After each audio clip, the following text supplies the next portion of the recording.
আসসালামু আলাইকুম সবাইকে। আশা করি সবাই ভালো আছেন, সুস্থ আছেন। আজকে খুবই গুরুত্বপূর্ণ একটা বিষয় আলোচনা করব, যেটা ইতিমধ্যে আপনারা ভিডিও থাম্বনেল বক্সে দেখতে পেয়েছেন। আজকে আমাদের আলোচনার বিষয় 2026 সালে এই মুহূর্তে এসে আপনারা যদি আইএফআইসি ব্যাংকে 1 লক্ষ টাকা জমা রাখেন, সেক্ষেত্রে কত টাকা আপনারা লাভ পাবেন সে বিষয়টি আলোচনা করব। আমরা ইতিমধ্যে খেয়াল করে দেখেছি 2026 সালে আইএফআইসি ব্যাংক তাদের যে এফডিআর রয়েছে, সেই এফডিআরে কিন্তু তারা নতুন পার্সেন্টেজ ঘোষণা করেছে, মানে তাদের নতুন রেট ঘোষণা করেছে। সেই অনুযায়ী আপনি কত টাকা পাচ্ছেন পুরো বিষয়টি আজকে আমাদের ভিডিওতে জানতে পারবেন। এছাড়া আপনি এফডিআর করতে হলে কি কি কাগজপত্র সেখানে নিতে হবে সে বিষয়ে আপনারা এখান থেকে জানতে পারবেন। চলুন তাহলে চলে যাচ্ছি আজকে মূল টপিকে। আমাদের আলোচনার বিষয় যেহেতু আইএফআইসি ব্যাংক, সেই জন্য আমরা আইএফআইসি ব্যাংকের মূল ওয়েবসাইটে চলে আসছি। কারণ হচ্ছে ভেরিফাইড কোনো তথ্য পেতে হলে ব্যাংকের অবশ্যই ভেরিফাইড ওয়েবসাইটে আসতে হবে, অথবা হচ্ছে ভেরিফাইড ফেসবুক পেজ থেকে আপনারা বিভিন্ন তথ্য জানতে পারবেন। এছাড়া সবথেকে নিকটতম যদি আপনাদের কোনো ব্যাংক থেকে থাকে, আইএফআইসি ব্যাংকের শাখা থেকে থাকে, সেখান থেকে কিন্তু আপনারা আরও বিস্তারিত জানতে পারবেন। তো আইএফআইসি ব্যাংকে আসার পর দেখতে পাচ্ছেন যে আমরা এখান থেকে তাদের যে ইন্টারেস্ট রেট আছে সেই রেট সম্পর্কে জানবো। সেই জন্য আমরা ইন্টারেস্ট রেটে চলে আসছি। দেখতে পাচ্ছেন যে এখানে তাদের অনেকগুলো স্কিম রয়েছে, তাদের অনেকগুলো অ্যাকাউন্ট রয়েছে, সিস্টেম রয়েছে, সেভিংস অ্যাকাউন্ট, সহজ অ্যাকাউন্ট বা অন্যান্য যে ডিপিএস সিস্টেমগুলো আছে। তা আমাদের যেহেতু আমরা মেয়াদি স্কিম বা এফডিআর সম্পর্কে আলোচনা করবো, সেই ক্ষেত্রে আমরা দেখতে পাচ্ছেন যে এখানে টার্ম ডিপোজিট যে অপশানটি আছে, টার্ম ডিপোজিট সম্পর্কে আমরা আলোচনা করব। ওকে, আপনারা আমাদের একটু কাটসারের দিকে খেয়াল রাখবেন, আমরা এখানে বোঝানোর স্বার্থে কাটসারটি ব্যবহার করছি। তো মূলত হচ্ছে এখানে টার্ম ডিপোজিট স্কিম, আমাদের এটাকে ফিক্সড ডিপোজিট বলে, কেউ টার্ম ডিপোজিট বলে, বা হচ্ছে এফডিআর বলে থাকে। আপনারা সহজ ভাষায় যেটা বুঝে নেন সেটা আপনাদের ব্যক্তিগত অপিনিয়ন থেকে। তো এখানে হচ্ছে আমরা যদি দেখি আপ টু 1 লাখ, মানে হচ্ছে শূন্য থেকে 1 লক্ষ টাকা পর্যন্ত তাদের কিন্তু একরকম পার্সেন্টেজ তারা দিচ্ছে, এবং 1 থেকে 5 লক্ষ টাকা পর্যন্ত তাদের পার্সেন্টেজ রেট কিন্তু পরিবর্তন হচ্ছে। 5 থেকে 20 লক্ষ টাকা পর্যন্ত তারা কিন্তু আরেক রেটে পরিবর্তন করছে রেটগুলো। তাদের এখানে যে রেটগুলো দেখতে পাচ্ছেন 9, 9.5, এরকম যেভাবে রেটগুলো দেখতে পাচ্ছেন এটা কিন্তু পরিবর্তন করছে। ওকে, তো আমরা যেহেতু আজকে 1 লক্ষ টাকা বিনিয়োগ করবো বা 1 লক্ষ টাকাতে সেখানে রাখবো, সেক্ষেত্রে আমাদের অ্যামাউন্ট হচ্ছে 1 লক্ষ টাকা। তো 1 লক্ষ টাকার জন্য আমরা দেখতে পাচ্ছি যে তাদের 1 মাস, 3 মাস, 6 মাস এবং 3 বছর পর্যন্ত তাদের মেয়াদ চালু আছে। এবং আমরা 3 বছর পর্যন্ত প্রত্যেকটা মেয়াদে কিন্তু তাদের এখানে 9% করে দিচ্ছে। তার মানে আপনি 1 মাসের জন্য রাখলেও 9%, 3 মাসের জন্য রাখলেও 9%, 6 মাসের জন্য রাখলেও 9%। তো এই 9% দিয়ে আমরা ক্যালকুলেশন করব কোন মাসে আমরা কত টাকা পাচ্ছি বা কত মেয়াদে রাখলে কত টাকা পাচ্ছি সেই বিষয়টি। সেই জন্য আমরা আগে থেকে একটা ক্যালকুলেশন করে রাখছি এখানে। যেহেতু আমাদের অ্যামাউন্ট 1 লক্ষ টাকা, আমি আবার বলছি 1 লক্ষ টাকা পর্যন্ত তাদের কিন্তু স্কিমে তারা সর্বোচ্চ 3 বছর পর্যন্ত স্কিম চালু রেখেছে। প্রত্যেকটি স্কিমের জন্য কিন্তু তারা 9% করেই প্রফিট ঘোষণা করছে।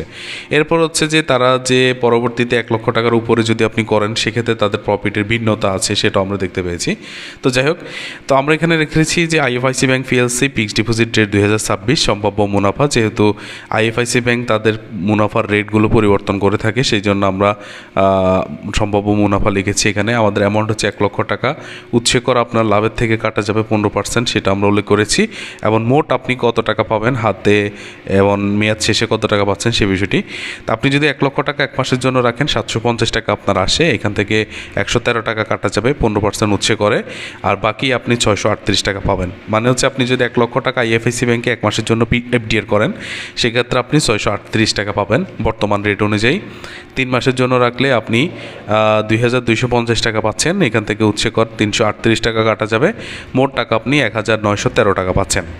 আপনি যদি 6 মাসের জন্য এফডিআরটি জমা রাখেন বা এফডিআরটি করেন, সেক্ষেত্রে 4500 টাকা আপনার লাভের পরিমাণ আসে। 675 টাকা হচ্ছে যে আপনার উৎসে কর কাটা যাবে, বাকি 3825 টাকা আপনি পাচ্ছেন। তারপর 1 বছরের জন্য জমা রাখলে আপনি পাচ্ছেন 9000 টাকা আপনার মূল টাকা এবং প্রফিট, এবং এখান থেকে উৎসে কর কাটা যাবে 1350 টাকা, এবং হচ্ছে মোট টাকা আপনি হাতে পাবেন 7650 টাকা। এবার হচ্ছে নিচে আমরা একটা নোট লিখেছি, মুনাফার রেট পরিবর্তন হলে আপনার লাভের পরিমাণ পরিবর্তন হবে, এবং ব্যাংকগুলোর রেট সবসময় এক থাকে না। তাই নতুন আপডেটের বিষয়ে আপনাকে কিন্তু অবশ্যই ব্যাংকে অথবা বিভিন্ন ওয়েবসাইট থেকে আপনাকে জেনে নিতে হবে।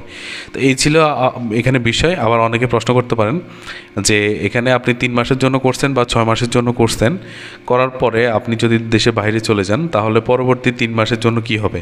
3 মাস মেয়াদ পূরণ হয়ে গেলে কি হবে? 3 মাস মেয়াদ পূরণ হয়ে গেলে পরবর্তীতে কিন্তু এটা অটোমেটিকলি প্রত্যেক 3 মাস অন্তর অন্তর চলতে থাকবে। আর আপনি যদি 1 বছরের জন্য করে 3 মাস বা 6 মাসের মাথায় ভেঙে ফেলেন, সেক্ষেত্রে আপনি কোনো প্রফিট পাবেন না, বা মেয়াদ শেষ পূর্ণ হওয়ার আগে যদি আপনি ভেঙে ফেলেন সেক্ষেত্রে কোনো প্রফিট পাবেন না। এই অ্যাকাউন্টটি করতে আপনাকে কী কী কাগজপত্র নিতে হবে সেই বিষয়টি একটু দেখাচ্ছি। তো আপনি যদি এই অ্যাকাউন্ট করতে আইএফআইসি ব্যাংকের কোনো শাখাতে যান, সেক্ষেত্রে আপনাকে প্রথমত যদি আপনার নামে করে থাকেন সেক্ষেত্রে আপনার জাতীয় পরিচয়পত্র ফটোকপি, পাসপোর্ট যদি থাকে, ড্রাইভিং লাইসেন্স যদি থাকে বা জন্ম নিবন্ধন থাকে, এই 4টি ডকুমেন্টসের যে কোনো একটি ডকুমেন্টসের ফটোকপি আপনাকে অবশ্যই নিতে হবে। আর যিনি গ্রাহক যে অ্যাকাউন্টটি করবে তার সদ্য তোলা 2 কপি পাসপোর্ট সাইজের ছবি নিতে হবে। এবং যে গ্রাহক তার মনোনীত নমিনি, মানে হচ্ছে সে তার ইচ্ছে অনুযায়ী তার পরিবারের যে কোনো সদস্যকে নমিনি দিতে পারে, সেই নমিনির voter ID card, passport, driving licence, জন্ম নিবন্ধন, এই 4টি ডকুমেন্টসের যে কোনো একটি ডকুমেন্টস নিতে পারবেন, ফটোকপি নিতে হবে। এবং নমিনির পাসপোর্ট সাইজের 1 কপি ছবি বা 2 কপি ছবি অবশ্যই নিয়ে যাবেন। তাহলে খুব সহজে আইএফআইসি ব্যাংকে আপনি কিন্তু এই ধরনের একটা এফডিআর করে আসতে পারেন। এই ছিল আজকে বিস্তারিত, আশা করি বুঝতে পেরেছেন। এর বাইরে যদি আপনাদের কোনো প্রশ্ন থাকে সেক্ষেত্রে অবশ্যই কমেন্ট বক্সে করবেন, আমরা চেষ্টা করব প্রত্যেকটি কমেন্টসের উত্তর দেওয়ার জন্য। সবাইকে ধন্যবাদ। আসসালামু আলাইকুম ওয়া রাহমাতুল্লাহ।